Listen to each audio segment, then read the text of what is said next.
നെന്മാറ ഇരട്ടക്കൊലപാതകത്തിൽ പ്രതിഷേധിച്ച youth Congress KSU നടത്തിയ police station മാർച്ചിൽ സംഘർഷം.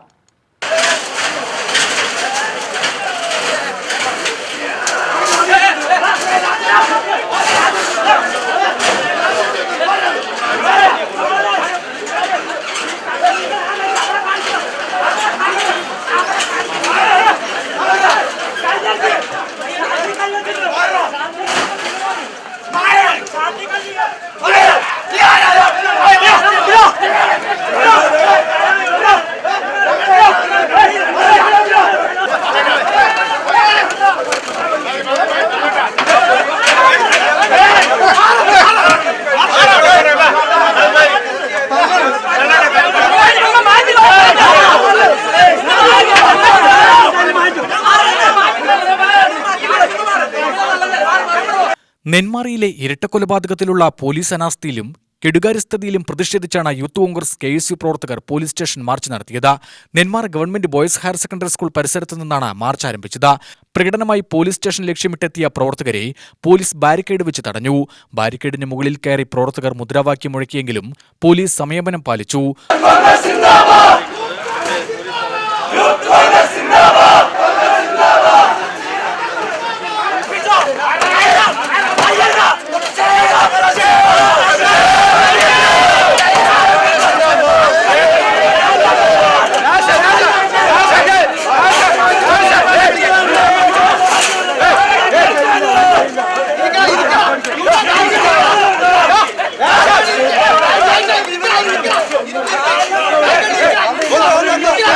തുടർന്ന് നടന്ന പ്രതിഷേധ യോഗം രാഹുൽ മാങ്കൂട്ടത്തിൽ MLA ഉദ്ഘാടനം ചെയ്തു.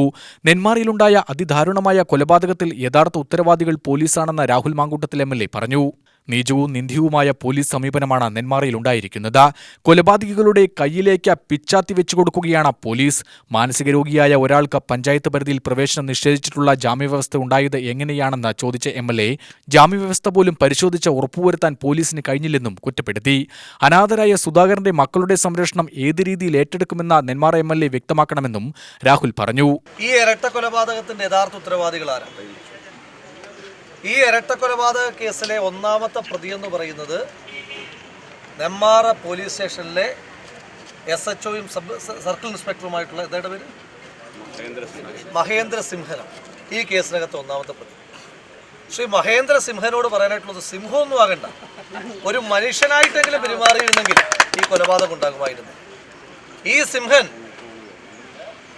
ഒരാഴ്ച മുൻപ് ചെന്താമര സ്റ്റേഷനിലേക്ക് വന്നപ്പോൾ മുയലിനേക്കാൾ അനുസരണയുള്ള ഒരു ജീവജാലമായ ചെന്താമരയുടെ അടുത്തേക്ക് ചെന്ന് ചെന്താമരയ്ക്ക് പറയാനുള്ള ആവലാതികളെല്ലാം കേട്ട് സല്യൂട്ട് അടിച്ചില്ല എന്ന് മാത്രമുള്ള ബാക്കി എല്ലാ വിധേയത്വത്തിലും തിരിച്ചകത്തേക്ക് കയറിപ്പോയതിൻ്റെ പരിണിത ഫലമായിട്ടാണ് അഖിലയ്ക്കും അതുല്യയ്ക്കും അവരുടെ അവശേഷിച്ചിരുന്ന അച്ഛനെ കൂടി നഷ്ടമാകുന്ന സാഹചര്യം ഉണ്ടായത്.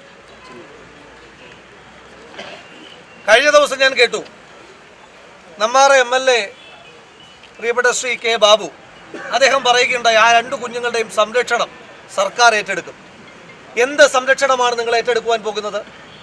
ആ കുഞ്ഞു പെൺകുട്ടികളുടെ അമ്മയും അച്ഛനും നഷ്ടമായതിനു ശേഷം അതിൻ്റെ അനാഥത്വം പേർന്ന ആ കുഞ്ഞുങ്ങളുടെ ഏത് തരത്തിലുള്ള രക്ഷകർത്തത്വമാണ് ശ്രീ പിണറായി വിജയന്റെ സർക്കാരിന് ഉറപ്പ് കൊടുക്കാനായിട്ടുള്ളത്?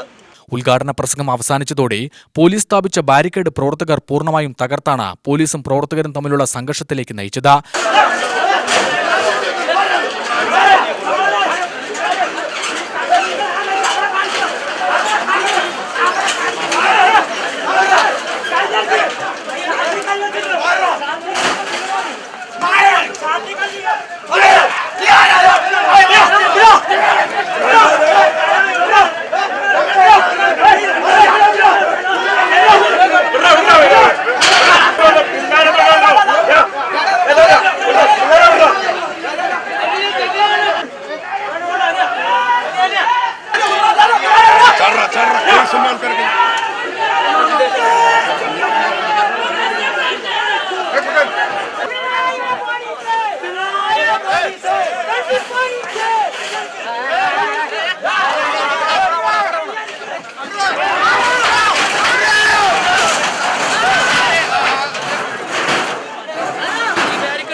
ഏറുനേരം പോലീസ് സ്റ്റേഷൻ പരിസരത്ത് സംഘർഷാവസ്ഥ നിലനിന്നു.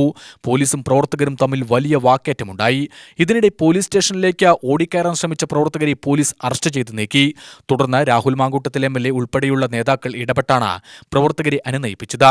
ശേഷം പ്രവർത്തകർ കുത്തിയിരുന്ന മുദ്രാവാക്യം മുഴക്കി.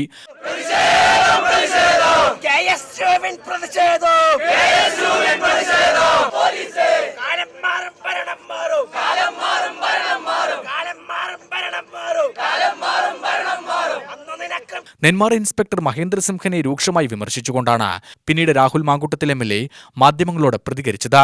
ഇൻസ്പെക്ടർ സിംഹമാവണ്ട, മനുഷ്യനായാൽ മതിയെന്നും സ്റ്റേഷനിൽ കയറാൻ വിസമ്മതിച്ച പ്രതിയെ സ്റ്റേഷന് പുറത്തേക്കിറങ്ങി വന്നു കണ്ട ഇൻസ്പെക്ടർ പരാതിക്കാർക്ക് ആ പരിഗണന പോലും നൽകിയില്ലെന്നും രാഹുൽ പറഞ്ഞു. സുധാകരന്റെ മക്കൾക്ക് എല്ലാം നഷ്ടപ്പെട്ട ശേഷമാണ് സർക്കാർ സംരക്ഷണം ഒരുക്കുന്നത് എന്ന് പറയുന്നത്. സജിത കൊല്ലപ്പെട്ടപ്പോൾ തന്നെ കുടുംബത്തിന് സംരക്ഷണം ഒരുക്കിയിരുന്നെങ്കിൽ വീണ്ടും കൊലപാതകം നടക്കില്ലായിരുന്നു.